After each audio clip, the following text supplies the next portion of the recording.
It was a chilly winter morning in the small town of Murray, the kind of morning where mist dances between pine trees, and even the birds seem to whisper. Inside a cozy, humble home, little Ayan, just 7 years old, peeked out from beneath his thick quilt. His tiny nose was red from the cold, but his eyes lit up as he smelled something familiar: cardamom, ginger, and the soft bubbling of chai on the stove. In the kitchen stood his mother, Amy, wrapped in a wool shawl. Her hands moved gently as she stirred the pot. Her eyes, though tired from many sleepless nights, sparkled with warmth. She had been up early, like every day, preparing breakfast and ironing Ayan's school uniform. Ayan tiptoed in, dragging his blanket like a cape, and hugged her from behind.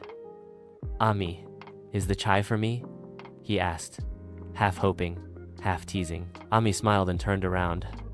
"No, my little prince. This is for the queen who runs the kingdom," she chuckled, handing him a small steel cup. "And here's a royal sip for the prince." Ayan giggled. The cup was warm in his tiny hands, and the chai, though just a little, warmed more than just his body.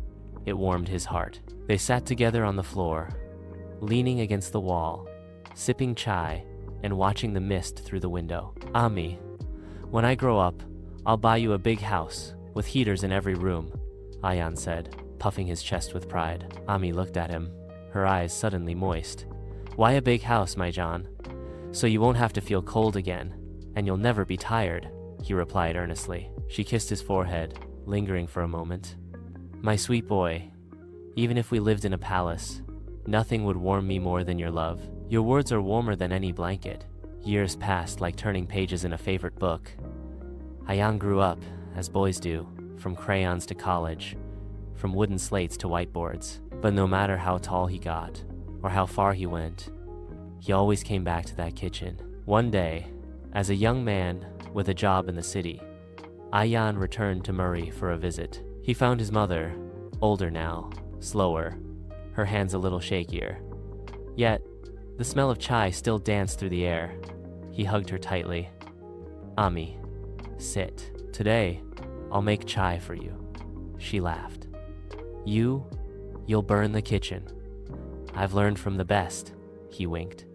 They sat together again, this time roles reversed. Ayan handed her the cup, just the way she used to. "See, I told you I'd take care of you one day." Ami smiled. "You always have, Beta, from the moment you held my hand with those tiny fingers." And just like that, a warm cup of chai told the story of a love that needed no words, the love of a child and his mother, eternal and irreplaceable.